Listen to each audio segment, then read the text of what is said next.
all the questions. Okay. Anna, this is for you. I'm so excited. I'm glad. Me too. Actually, I'm really excited. I've All never been to right. Mission-based camp before. Well, welcome to my presentation, Mission-Based Camping, how easy it is to give back. So the point of this presentation is really to just talk about how doable it is to create free and accessible camp opportunities centered around a nucleus, which is really your traditional camping program. So just kind of challenging you to think in that space. So everyone here knows me except for you, Anna, so I'll introduce myself. So my name is Eddie. I currently serve as a district executive director at the YMCA of Metro Fort Worth in Texas. I know I'm really far coming to the Northeast YMCA Camp Conference, but I spent most of my Y career in New Jersey, so that is why I am here. I've been with the Y for about 9 years. My 9-year anniversary is coming up in 3 days. I was a resident camp kid growing up, so I really didn't spend time in day camps until my professional career, and I actually went to camp very close to Frost Valley. Currently at the Y of Metro Fort Worth, in addition to my day job of being a district exec, I also lead what we call one of our impact teams, or some Ys call it quality teams. So I help to lead strategy for 11 different day camps within our association. My biggest fear, just so that you know, are those people that dress up in those costumes of like cartoon characters, but they're like the jank ones, like the cheap ones, and so they don't look real. Yeah, so if you like go like to a Minnie Mouse with her nose is like that. Yes. Yes. And she starts like dancing like it's like really creepy. So if you go to Times Square, you won't find me going anywhere near any of those people. And I believe chocolate is better than candy, and cheese is just amazing. So important things to know about me. Okay, so learning objectives, things that we're going to go over today. So you can expect to walk away just understanding what mission-based camping is, understanding how your core camp program can really be the catalyst or the nucleus for these mission-based camping opportunities, how to plan, launch, and sustain a mission-based camp, and you'll be challenged to consider this a priority in your camp and hopefully launch a mission-based camp. I always have a couple rules for the room. I like to have fun and be energetic in my presentation, so it's going to be informal and silly and it doesn't really matter. So feel free to join in on the fun, even if you partied a little too hard yesterday. I won't be offended if you get up and leave, Anna. It's okay. I know it's like small group, so it'll be even more weird, but it's totally fine. You can just go. And then I'll be in the dining hall like, oh.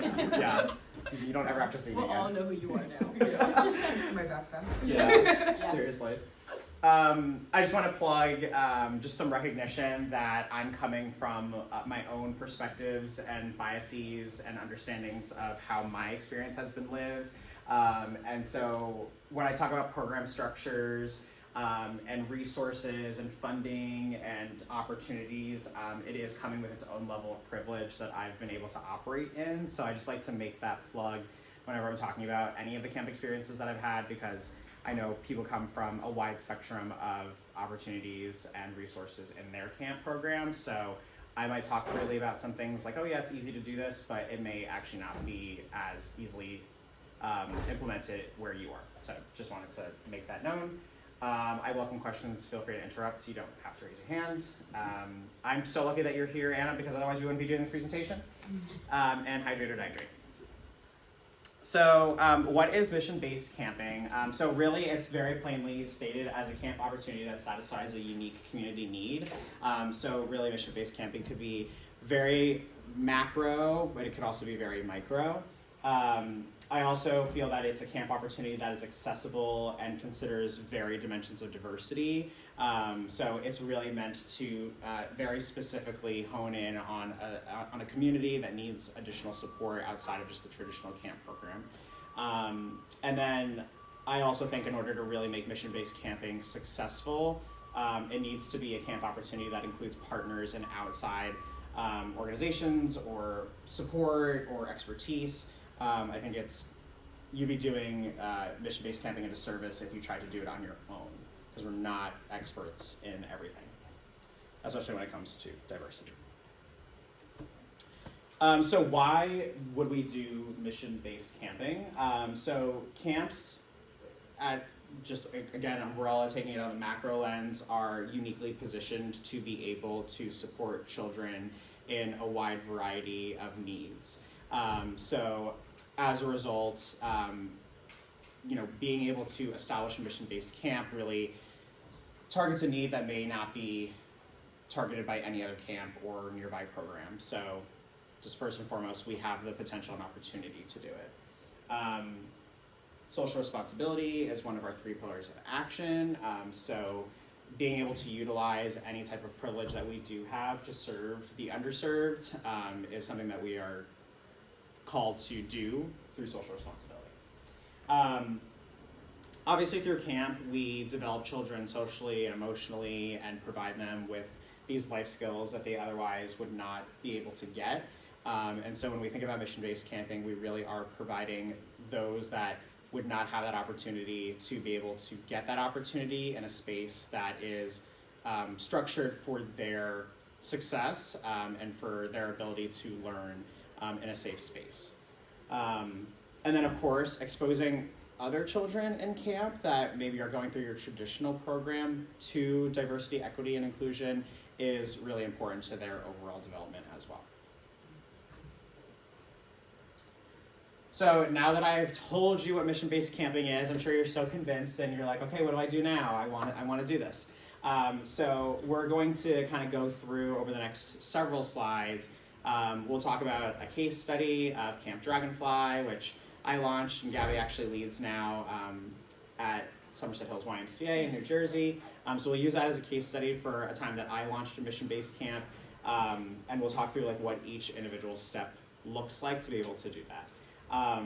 So really first things first is identifying a need. So before you can even like dive into this and start anything, you need to understand what are you trying to accomplish here. So who are the children that need mission-based camps? It's any child who's experiencing some level of adversity. So it really could be such a wide variety of things that you're targeting. I've seen mission-based camps that are super macro, like I said, and some that are super micro on a very specific, maybe rare medical condition. So you really see a wide variety. Camp Dragonfly is probably sitting somewhere in the middle, and I'll go into what Camp Dragonfly is in a second. But that program is not like super honed in on something specific, but is a little bit more than just a very broad opportunity. You also want to identify, is there a lack of resources for this pocket of adversity? Wanting to start a mission-based camp is really great, but if you're launching a mission-based camp and there's like 20,000 other organizations near you that are serving that community, it may not be worth your while to do that. The market is already kind of saturated, and so you might be fighting to get funding, you might be fighting to get staffing, like the things that you need to make this an actual successful program might not actually happen if there are tons of other providers in your area. So you might want to try to pick something that is just a little bit more obscure, that isn't really serviced near you. And then asking yourself, will my camp be able to provide a quality experience around this level of adversity? You might have a really great idea and something that you want to start and launch. However, if you don't think you can actually provide the experience that those campers deserve, then it is not worth your while or their while to start up this camp. So you have to make sure that you kind of hit all of these questions. So Camp Dragonfly, here are some kids from Camp Dragonfly with their faces blocked out because child protection, from our inaugural year of Camp Dragonfly, which is a few years ago. So Camp Dragonfly is a mission-based camp that I launched with my VP at the time, specifically to support children who had been experiencing grief, trauma, or loss in the past 14 months. And it was really born out of kind of the effects of the pandemic. So we had just been hearing from community partners. Specifically, we had a hospital partner that shared that there were many children who had lost a parent or other guardian to coronavirus or the effects of coronavirus. And so after having a meeting with the local hospital president and him sharing this in like a town hall format, we at that point realized that we had a unique opportunity to help service those children that were in that situation, and so we started developing this idea for Camp Dragonfly. So the program design essentially was just a specialized camp within an existing framework. So we really focused on launching Camp Dragonfly as an immersion experience versus its own separate like camp entity. It was really built into our existing program, which is what I mean about that traditional program being the nucleus of a mission-based camp.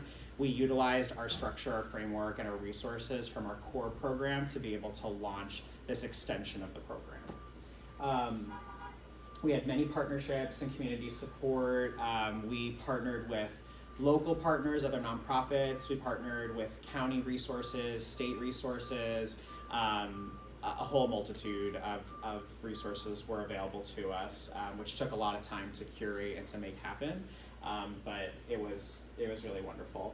And Gabby is projected to serve potentially up to 40 kids in like an 8-week span. So really exciting that it continues to grow and that we're able to do that. So as we break it down, we'll kind of start with step one. So we identified the need in our community. So I shared a couple slides ago, you kind of have to ask yourself these questions. So the need that we identified was that there were children that unfortunately lost a loved one in the pandemic. Grief, trauma, and loss was just super abundant throughout the pandemic. Obviously, we all, by nature of living through the pandemic, experienced some level of trauma. Whether we realize it or not, we all did. But children obviously experience that to the nth degree because they don't have the ability to really regulate emotions as well as we do. So that essentially was a bigger part of it. But the direct loss of, the direct loss of a loved one was something that we were really trying to target specifically.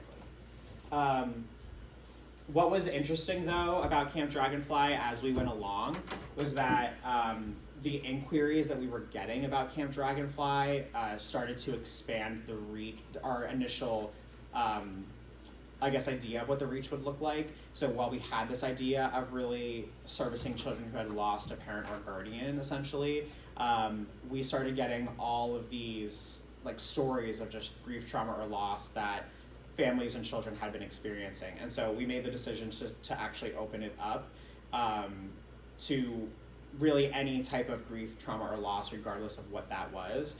So we saw unique stories like a child had gone to another camp and had a near drowning experience, and that was very traumatic, and mom wanted her son in a program that would teach water safety and have him feel comfortable around the water again. So that was one child. We had children that had moved from a foreign country to America, and just that major shift and cultural change for them was traumatic for them. And just that loss of their previous life or their home or whatever that looked like for them in their move. So just a couple of examples, but it just ended up growing so big that really we entertained any type of grief, trauma, or loss way beyond our original intention for the program. We did utilize community partners to get the word out. So we had some really great community partners, like Heartworks was near us, Empower Somerset was near us, and they really got the word out to individuals that might need the support, and really shared the resources, which was great. So as we move into step two, utilizing our existing infrastructure. So I'll kind of talk through how we incorporated Camp Dragonfly into our existing camp. So like I said, we really implemented this as an immersion experience. So what we did was our camp really had different camp groups, and we just made this another camp group. All of our other camp groups were based on age range. But this camp group obviously had a variety of ages, and I can go back to that photo. You can see like you obviously have some tall littles and some little littles. So we had a whole wide variety within Camp Dragonfly. So they weren't centered around age. They were obviously there because they were part of this experience. But to the rest of the camp, they didn't really know that like these children were part of anything or that they had been carrying any weight of their adversity that they were facing. So we did that on purpose because we wanted to provide a sense of normalcy. That was a key tenet of our program, is that we wanted to make sure that these children felt like they could escape whatever that they were going through, and that they wouldn't be labeled as the child that's going through something. We just wanted it to be a fun, normal, quote unquote, summer for them. They really went through all of the same activities and just were added into the rotation of everything. So you might be asking, like, okay, then what is the difference of this camp? You're just adding another camp group.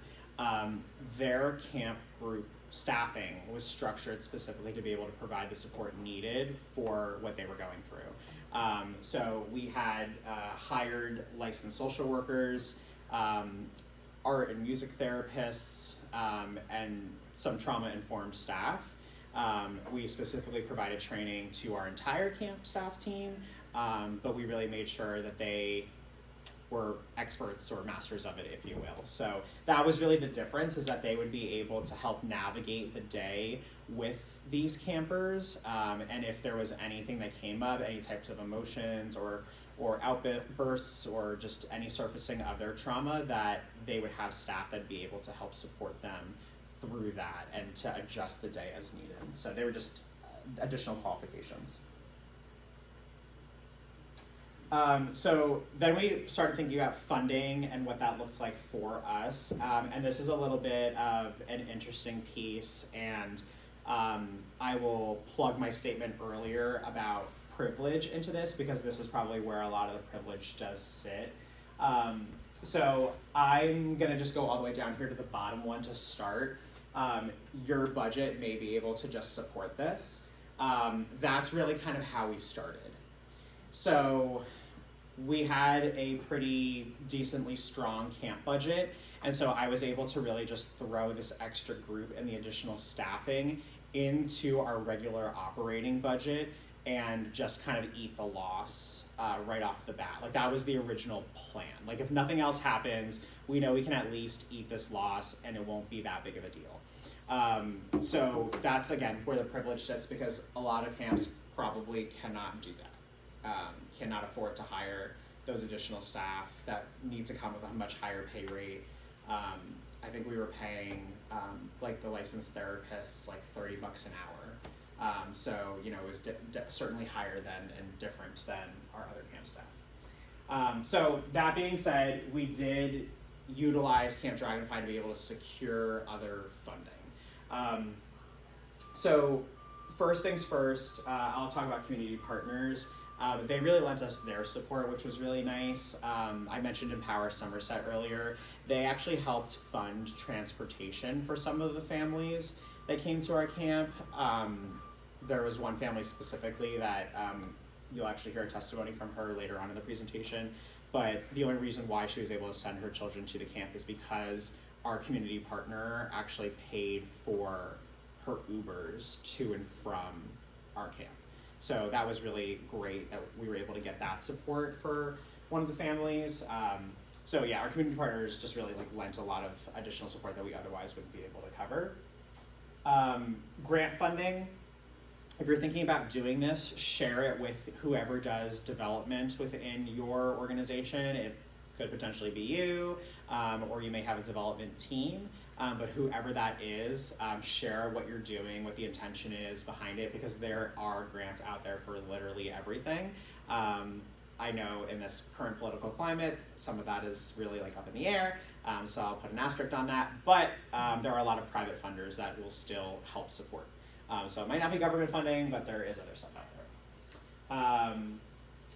And then really just looking to your board and your annual campaign process to also help support this. This was actually a major driver for our branch board of managers at the time to be able to fundraise additional dollars, and they were able to bring in tens of thousands of more dollars through the stories that were curated about Camp Dragonfly, and then post Camp Dragonfly even into the next fundraising season.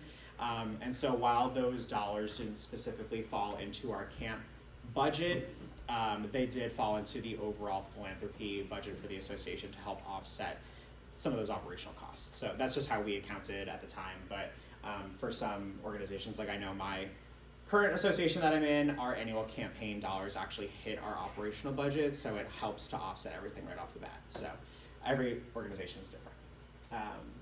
So that's funding and partnerships. All right, so training and staffing. This is probably the most important piece when it comes to the actual effectiveness of the program. All the rest of this is really nice, but if you launch the program and you do not have highly trained or qualified staff, they will not be able to actually make this happen. So like I shared earlier, our structure was that we had licensed social workers working for us, music and art therapists, and trauma-informed care staff. And so we made sure that the people that were directly working with these children would be able to directly satisfy the unique needs of the population that we were targeting. That being said though, because this was an immersion experience, we made sure that the rest of our camp staff had trauma-informed care training as well, because at some point they were going to have to interact with someone in Camp Dragonfly, and if they were put in a situation where they needed to deal with any of those things, we wanted to make sure that they were equipped to at least bridge them to the expert, and to be able to handle it for that time being. So making sure that your staff is able to do that is important. I also highly recommend YUSA's Dimensions of Diversity training as well as cultural lenses, regardless of what group you are working with. Just the cultural competencies are important to make sure that they are actually able to carry themselves with an attitude and a demeanor that really cherishes and celebrates diversity and doesn't find it to be a nuisance to their traditional camp program. That should be in your hiring practices as a whole, but I won't go into that. So in general, you just want to make sure that people are in that space. And then, of course, just sharing with your entire staff team what this looks like, why we're doing it, giving them the what, why, how, so that they are able to articulate the power of Camp Dragonfly or whatever mission-based camp you're doing, so that in general, children and staff understand what we're doing. With Camp Dragonfly specifically, like I shared, we didn't really call it out, like, oh, there's the Camp Dragonfly kids. But obviously things come out in conversation, and the kids are obviously open to speaking about whatever they want to speak about. So if they end up bringing up their trauma or their grief or their loss, or whatever the mission-based camp looks like, whatever that level of adversity is that they're facing, they may share that with peers that are not in their camp group. And so you want staff to be able to really articulate the purpose and the reason behind it in a professional and age-appropriate level. So just making sure that it's included in all of your training is really important. Kind of as we wrap up like the steps to launching and what that looks like, we're actually now really measuring impact and success. So you really want to be able to identify what it means to be successful with a mission-based camp. This is important for a variety of different reasons. One, if you're getting grant funding, you obviously need to do some reporting back on the grant. And so you're going to want to be able to list out any important metrics that they're asking for. The grant funder will dictate that to you, so you don't have to create that on your own. Like, they're going to tell you these are the things that we want to hear about. They actually may want to come out to camp and see it. Every funder is really different. But these are in general are just kind of some buckets of impact and success that you can utilize really for honestly any program. But your enrollment numbers are number one. So what was your goal? How many campers were you able to actually have in that group? Did you hit your goal? Did you not hit your goal? If you didn't, why didn't you hit it? What can you do differently the next year? If you did, great, what you're doing is working. Your total number of partners, you might want to quantify that in terms of like how many partners do I want to have, but more or less it should just be able to satisfy the needs of the camp program and what you need from partners. For Camp Dragonfly specifically, our number one reason for partnership was referrals. We needed organizations that had the expertise and the clientele to be able to refer children in need to us, because we didn't necessarily know any children that were experiencing grief, trauma, or loss. Like, that is not necessarily something that comes up in every conversation. So we needed partners to be able to share that with us. The grant dollars that you secure, at minimum, you're going to want to try and offset the total cost of running this program. If you don't, then you might want to look into some additional grant funders or see how you can offset this so that you can continue it. If it's running at a deficit, you really have to make a decision. Am I able to float this within my operating budget and still have a healthy camp overall? But if it's just eating into your profits in a way that's not sustainable, then you'll be forced to stop the opportunity, which isn't great, because then you will have spent all this time and energy on something that doesn't get to live. And you really also don't want to disenfranchise individuals in your community that might need this opportunity. So, Eddie, yeah. For this camp program, you're saying offsetting the cost, making sure that you have enough funding sources to be able to do that. Is this a program that is offered at no cost to the families, at a partial cost? Yeah, that's a great question. I should have said that, so thank you for asking. We ran Camp Dragonfly completely free of cost to the participant, so they paid absolutely nothing to attend Camp Dragonfly. So no revenue stream whatsoever from participants. Yes, Gabby. I also want to say last summer, we started a lunch program with the families at camp, and we also didn't charge those families for lunch either. So the parents didn't really have to think about anything, but really just putting their children in a place that was comfortable, was safe, and they can just be kids and just have that camp experience.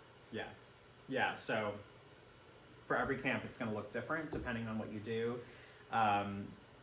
I have a buddy who, he's not at this camp anymore, but he ran a camp in Illinois, and they had a mission-based camp called Camp Independence, and it was for children with spina bifida, and very similarly, like, completely free of cost and all of that, but this was an overnight camp, so like there's even more expense to overnight camp.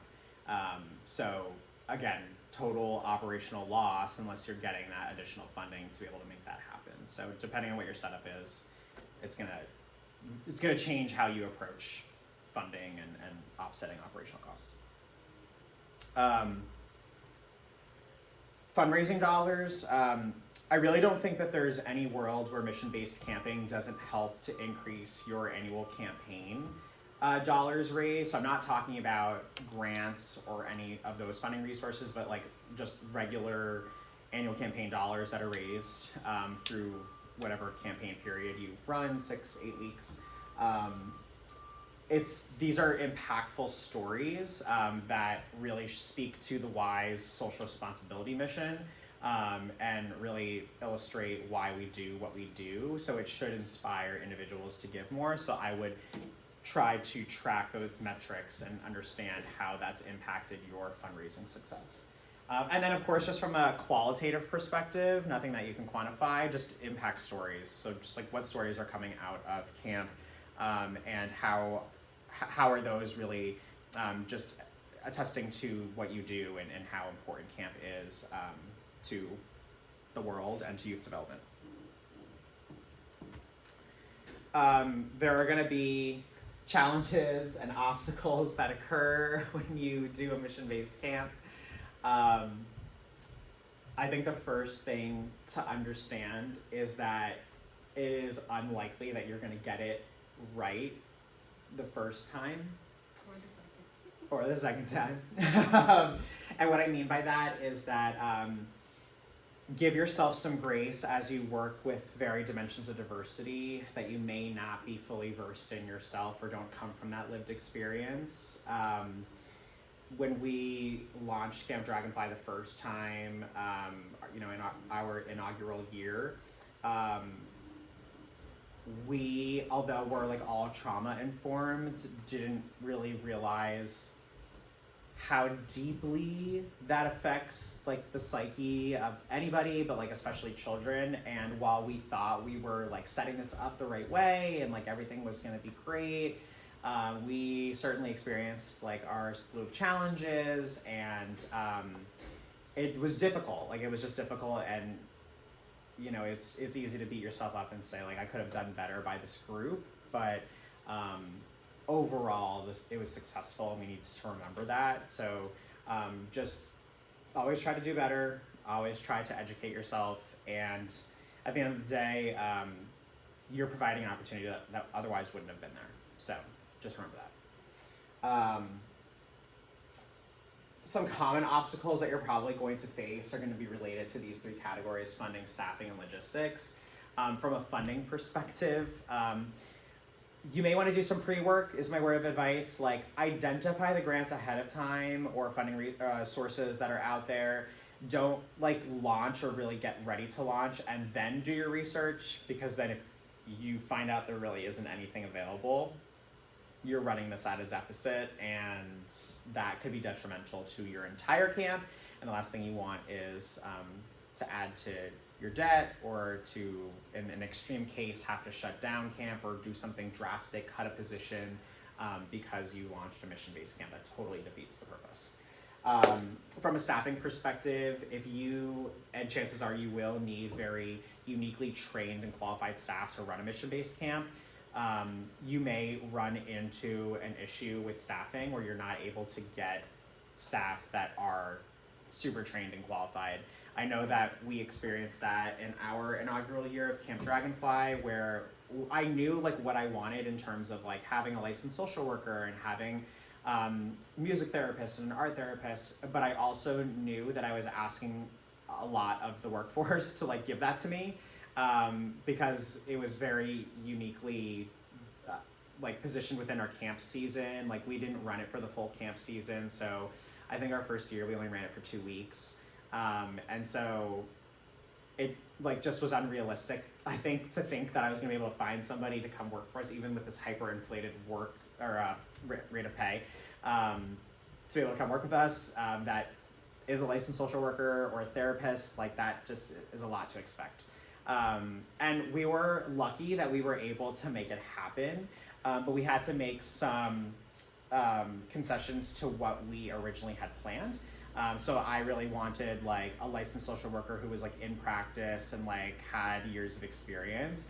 And we ended up hiring someone who was currently in their master's program to become a licensed social worker. And I felt like super iffy about it just because I really wanted like someone I felt super confident about, but we took the chance and it worked. Like, it was great. So I had to make some changes to the original plan to be open to that. But I also feel like I like low-key got lucky because, even expecting that of a college student and someone to only work for 2 weeks in our first year was a lot. So just consider what staffing might look like and how you may need to provide training to staff that would be open to working with that group of individuals, but may not have any prior experience. And then just logistically, like, this is most likely going to make a huge change to your camp and how it runs and operates and how this group fits into your existing camp program. So you may face the challenge of informing your camp staff that you've now added another group, and so the rotations are going to look different, and the way you split up the day is going to look different, and everything that they've known for years is going to be different. You're going to have to deal with that backlash. So just being prepared for what that does physically to your brick and mortar and to your process, as well as to the people that are being affected. In terms of solutions and best practices, I think it's important to just try and anticipate some of these needs and figure out what your contingency plans are ahead of time, so that when you actually go to do this, if it goes in a different direction, you're somewhat prepared for what that different direction might look like.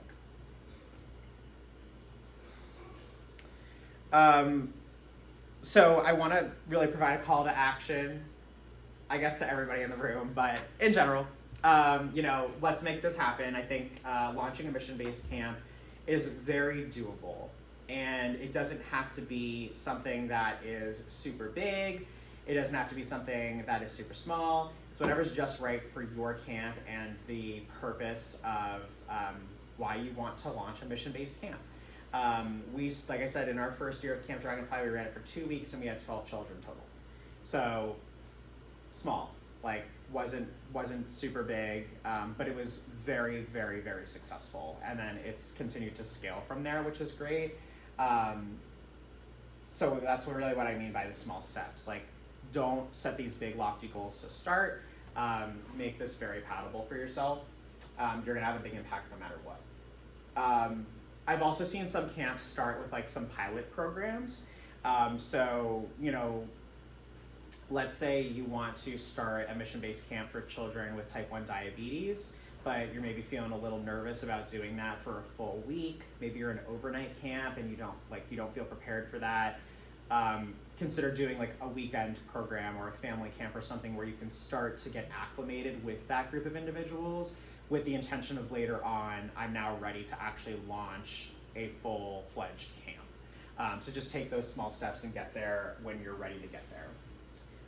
Partner with the local organizations, and I've said that a million times in this presentation, but I can't stress partnerships enough, especially in nonprofit work and at the Y. But when I say this in this slide, what I mean is there are organizations that are out there that have the expertise and experience in working with the group that you're looking to work with. Spend time with them and learn from them. They are the experts. You aren't, and it will take you a very long time to become an expert truly in that space because this isn't your primary focus. So if you have a local organization near you that services this group of individuals, see if you can take your team to maybe volunteer with them. See if you can take your team to meet with their team and set up mentorship. See if they have a training program that you can adopt and mold to your group and utilize their resources to help support your staff. That's what I mean by partnership in this slide specifically. And then just find advocates and champions for this within the camp community in general. I'm happy to be one for you. I'm sure Gabby is too. But in general, what I mean is that if you've thought about working with a group of individuals, chances are there's a camp somewhere that's also doing this or maybe has some experience. So go on Y-Link, do a Google search, whatever, and try to find, or even if it's outside of the YMCA, try to find a camp that maybe is already doing this type of work and then see if you can learn from them and understand what their experiences were. And frankly, they may share something with you that makes you decide that this is not the right thing for you or for your camp. And that's okay too, because like I said, you don't want to do something that ends up being detrimental to the individuals you're trying to serve and then in turn to your camp. So just some key takeaways.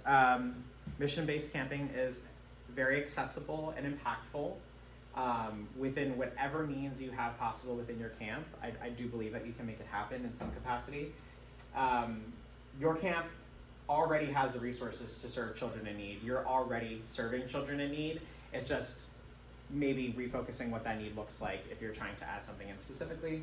And start small, but I encourage you to start now. So we're gonna end with a testimony from a family that was served by Camp Dragonfly. The mother's name is Julissa, so we're gonna share a quick video. It's like 1 minute and 30 seconds. But I had the privilege and honor of meeting Julissa through the intake process for Camp Dragonfly. I was doing all the intakes in the first year. And she doesn't really share this in the video, so I just wanted to provide some additional context. But Julissa moved to the United States from the Dominican Republic, I believe. And she had some young children and really was navigating a new country with absolutely nothing. She and her children were experiencing homelessness. Mom didn't have a job. Like life was just at its very low, but she made a very intentional move to America to provide a better life for her children. So when she heard about Camp Dragonfly, she wanted to jump on this opportunity for a multitude of reasons, but I think the most heartwarming and noble part of it was that she used it as childcare. And I know in the camp world, we're always like, ugh, parents who just like use this as childcare are the worst. But in her unique situation and circumstance, she dropped off every morning at 7:30 and picked up at the very last minute, 6 p.m., because she spent the entire day trying to find housing and trying to find a job. And I'm happy to share that at the end of their Camp Dragonfly experience, she was able to do both. And then she ended up coming to Jamie's before and after school program at her branch, and continued with the Y, which was really wonderful. So yeah, we'll play her video. I don't know how to play the video.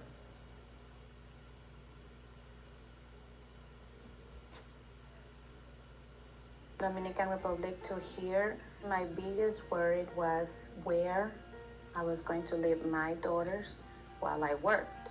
When I first heard about Camp Dragonfly, I did a little bit of research about the camp and the YMCA, and that's when I learned about all the other programs that they have available for family. The Y has impacted our life, not only my daughter's life, but mine too. First, because I am being able to keep my job. I go to work with no worries about my daughters being taken care of, and they have been experiencing a really fun time here. They've been making friends here, and everybody's so kind with them, so welcoming.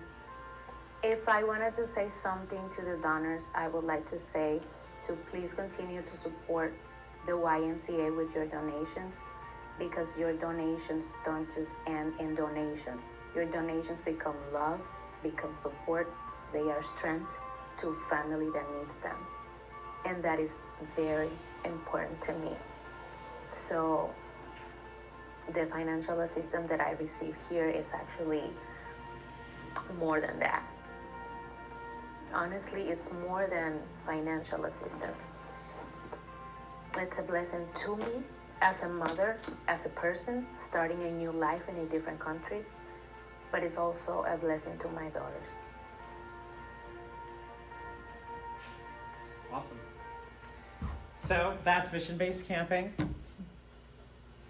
And that's my presentation. Thank you. Appreciate it.